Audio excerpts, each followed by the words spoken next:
questions before they have to go to meetings. You've said a number of times you want to evolve the offense. What's the need in that? Why change much of anything from what you did last year? Yeah, I think, just being in this league for a year now and having a really good feel for how people are going to play you, right? We're always trying to attack from a multitude of different ways, from a tempo standpoint, a spacing standpoint. Now, how do we grow and change as people have a year on us? There's going to be 4 new defensive coordinators that we got to play against. So now how will they attack us? And just continue to create variation, whether it's in tempo, whether it's formationally, but continue to create different ways, essentially at the end of the day, to get our playmakers the ball. As we study people in the off season, we're going to continue to grow. What are people like us doing?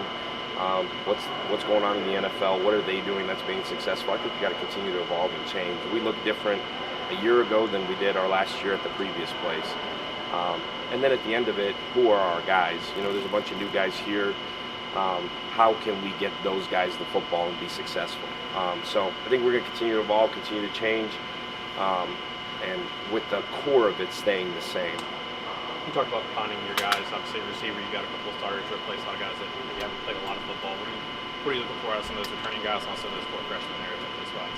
Yeah, really, we didn't play a ton of guys there. As the season went, we kind of settled in with who we felt really comfortable with, and I thought we got better when we did that. Now we got to replace a couple guys. Those freshmen have been really, really impressive. Chaz Nimrod stands out. He's a guy through 3 days that said, "Get me the ball." Jimmy Holiday has made incredible growth. Jimmy Calloway has made incredible growth. Ramel Keaton has made incredible growth. It's just telling Bill walking in here what a difference a year makes. These guys know what they're doing now, so they actually have a chance to show you what they're capable of. I think a year ago they were still learning and playing slow. It was really hard to evaluate at that point. So we're looking for 6 to 7 guys on the perimeter that can get open and make a difference for us. There's really no secret to that part of it. If we have more than that, man, we'll be cooking. But right now we're trying to get to 6 and 7 outside guys that can help us do that. I don't know if I answered your question. What input does Hendon have in the offense right now? Well, you know who the guy is going into it, so it helps you as you game plan. Him and Joe really aren't drastically different in terms of skill set, so we haven't had to change drastically there when that change happened. But in terms of input in the offense, he now has a really good understanding of it. He'll speak up. He's not a big ask you for things, more tell you what he doesn't want. Same input he had a year ago. If there's something he doesn't like, we won't do it. Obviously, it's all about him being comfortable back there. Alex, I know it's early, but what are your early impressions of Taven Jackson? Yeah, Taven Jackson just had a really, really good day. Taven is really, really fun to watch. He's a really good athlete. He's got a really quick release. He's really grasped the offense through 3 days well. It'll be interesting to see as things pile up, as you go into 4, 5, 6, pads on today, what he actually looks like. It'll be interesting when we scrimmage next week and coaches are off the field, what he looks like. But really a superb athlete, has a really good understanding, has a really quick trigger. Everything we kind of hoped he would be, he certainly has been that so far. Now we got to continue to put more on him, and he's got to continue to grow. We talked with him just consistently stringing days together. Can he be better tomorrow than he was today? And I know that sounds a little bit cliche, but wipe it clean, play the next play. Wipe it clean, play the next play. He doesn't seem to be bothered by a whole lot. He's just kind of having fun, and that kid won a ton of games in high school. He's a winner, which is exactly what you want to recruit at that spot. You mentioned Chaz a little bit. How much of a learning curve is there for those freshmen? It's huge for them to be here early, obviously. They just went through 7 weeks going into spring ball of install. That's what's been awesome. The NCAA allowing us now, whatever that was, 4 or 5 years ago, to actually be able to be in a classroom with them in the off season. They've been superb. All of those freshmen have been awesome in terms of they've got the base fundamental deal. But similar to what we were talking about with Taven, now they've got to string days together. This is the first time for them. There's class, there's study table, and now there's football on top of it. There's meetings. So it's just for them learning what it is to be a college football player.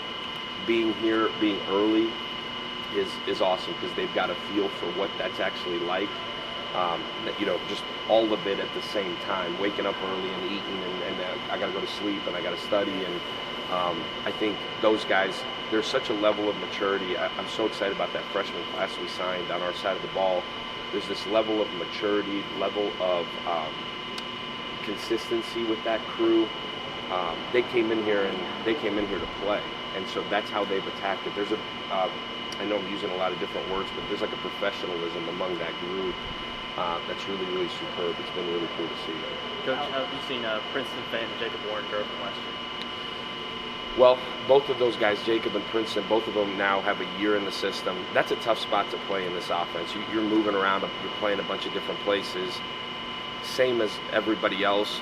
There's a year of it now under their belt. A year ago, you coached so much scheme and just understanding what's actually happening. Now they can play fast. Jacob's gotten bigger. He's up to 254. Princeton's in the 240s. Like their bodies are right. They're both healthy. They have a really good understanding of what's going on. In that room for us right now, we really just have to find a 3 and a 4. That's what we didn't have a year ago, and we struggled at times because of that. Being able to get big and play in bigger sets at times cost us a couple times. So beyond those two, it's finding a 3 and a 4 there that way we can get big and change formations based on personnel there. Alex, what do you want to grow in the run game? I mean, obviously there's a lot of talk about the passing attack and big plays, but when you look at the evolution of your offense from year 1 to year 2, what's the next step in your run game? Yeah, I think being able to execute it into multiple different looks. Again, because of how we play, people play us different than what you see on film a lot of the time. It's being able to adjust within the game. Being able to get to the right things earlier in games and being able to adjust earlier in games. The quarterback run game, with a healthy Hendon, we look different. People got to defend us different. With a banged up Hendon, you take that dimension out of the game and we're uniquely different. So continue to develop the quarterback run game, continue to keep Hendon healthy. That gives us another dimension. And then just us up front, as we continue to build to what should look like a starting 5, those guys playing together is going to be huge in the run game. If Justin Williams gets carries, he gets into the rotation, is that more dependent on him physically or how quickly he could pick up the scheme? I think both for Justin. Justin, again, has been here now for 2 months.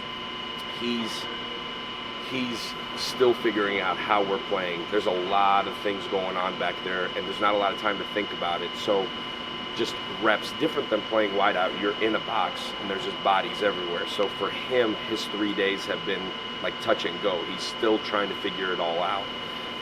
But for him, if he can show the ability that he can protect the quarterback beyond running the football, can you protect the quarterback before we'll ever hand you the ball? Because that's the one spot that, as a young guy at running back, that you'll screw it up really, really fast. So if he can protect the quarterback, his skill set is awesome. He's already big. He's already strong. He's got great vision. He's a good running back. The protection side of it is what's got to come for him, for any young running back, but specifically for him right now, it's kind of swimming. Coach, speaking of the young running backs, what have you seen from the group as a whole so far this spring? Yeah, similar to the quarterbacks, like just really healthy right now, which is really good. It's the same deal for us there. We got to find the rotation because of our tempo, because of how we play. You really got to have 4 guys that are ready to go. That was so huge for Justin to get here early. Laneith looks like a different player. He's finally healthy. Jalen Wright is healthy. Like Jalen Wright in year 2 should make monumental gains.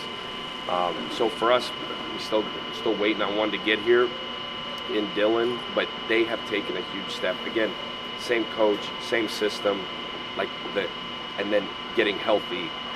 You should see a huge jump there. In terms of what the rotation looks like, those guys know there's a bunch of open jobs there. They're fighting like crazy to get in the rotation.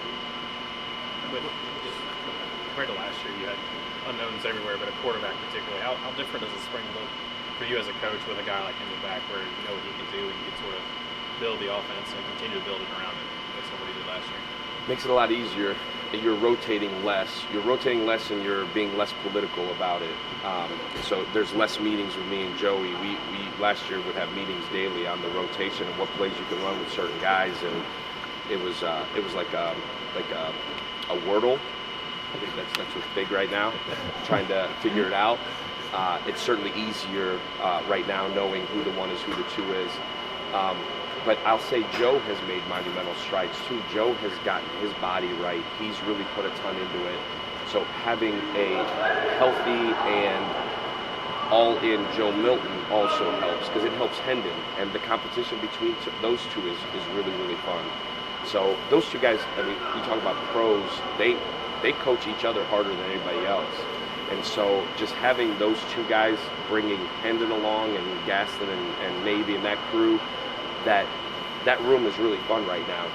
A year ago it was like those guys are competing, and you could say they're competing and really helping each other. I don't know that it was necessarily that way. So just having Hendon, he knows he's a leader. Those guys look to him as a leader. He's got to continue to grow as a leader too. But it's made it much easier. Coach, I saw you working with the wide receivers quite a bit there. What's it like working along with Kelsey Pope now? Yeah, it's been fun. I've worked along Kelsey's side for a year now. It's so cool to see Kelsey kind of come out of his shell now. You know, there's like this level of confidence that he's always had. You're always kind of in the background, you know, and you're kind of there to help, and just seeing him come out of his shell has been awesome. And we interviewed Kelsey at the previous place, so I've known Kelsey for a long time, but it's been just incredibly fun. And Cody and I are really close. I'm super excited for Cody and his opportunity, and that was a really fun year working with him, because that's a really, really smart young football coach there too. But how Cody groomed Kelsey, and now you see Kelsey light up with this confidence. Those kids love him. He's so easy to communicate with and talk to. Man, that group is just taking monumental strides, and Kelsey deserves a ton of credit for that. I know there's competition all over the offensive line, but talk about specifically right tackle, the guys you're looking at there.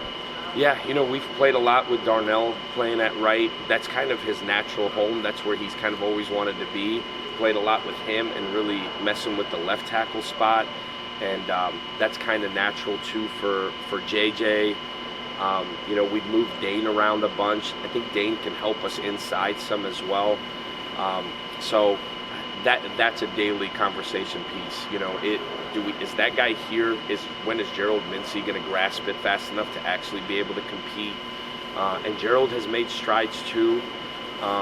But we need JJ and Gerald and Dane to all take a huge step. And that's not saying Darnell doesn't need to take a step. Darnell just has a bunch of experience now. He's confident. He is the easiest one to move back to his kind of natural home and allow us to get those guys to compete at the left tackle spot. And it may end up being that Darnell moves back and we end up over there. But I'd say Mintz and JJ continue to grow. JJ's got a leg up. And we were hoping JJ coming in a year ago from junior college that he would be ready to go. He had a spring season under his belt. He got here end of July, like bullets flying. He really didn't have a chance. So now JJ with an off season, JJ with a strength off season, a nutrition off season. He seems to be really confident right now too. But at the same time, bringing Gerald along to where he can have a chance to compete as well. But I think we'll get there by practice 15 right now. It's super, super early. Alex, you're talking about Kelsey. Can you remember a time when you kind of got your first, Power 5 chance and just, seeing similarities there with him as far as just kind of making that move from up to the Power 5 level? Yeah, I don't think there's a difference in levels of coaching. If you're asking about mine, I went from coaching defense to offense, so I had no idea what was going on. I was coaching the running backs at Toledo and literally had no idea what was happening. So that was fun. Probably would have been an interesting mic'd up segment. But I had a guy in Matt Campbell that took me under his wing and taught me and gave me confidence. For Kelsey's coach, I mean, he's been a full-time coach for 5 years coming into this. I don't think that matters. Where it's different at the Power 5 level and certainly at this level is the recruiting. So it's not just, man, you got this position group of these guys like, hey, you better go sign 3 to 4 a year that are dudes. So for him, it's how do I manage the position and the recruiting. I think that's why he's here at 5 a.m. and doesn't leave till midnight, is because he's trying to figure all of that out. But just for me, having the confidence because somebody gave me the confidence to do it and help bring me along, I'm trying to be that for Kels and literally he's not a player, but every time something is good, like, hey bro, you're doing a great job. Every time something is jacked up, hey bro, like, we got to fix this. And he's handled it all with such professionalism and class. He's a high-end, intelligent young guy that can communicate extremely well, and that's really all you need. But being here for a year, what's helping him is he doesn't have to learn the system. He knows the system, so now he can just continue to grow. He's been really fun to watch, like, come out of his shell, and he's just got a fun personality. You guys will get around him, like, super funny, and got some Alabama jokes. Like, there's some funny stuff in there, so he's been fun. But it's been, again, for me, more than anything, just continue to give him the confidence to be able to just go do his job. Coach Hype has done a great job. I think when you get an opportunity like that at this level, you get an instant bit of confidence, but there's always a little bit of doubt, right? Like, just with any of us, there's human nature to have doubt, and as long as people keep pushing you and continue to push you forward. He's had a ton of success recruiting early too right now, which I think will just continue to give him confidence and grow in that regard. Thank you. He's got to get to meetings. Coach, are you big into Wordle?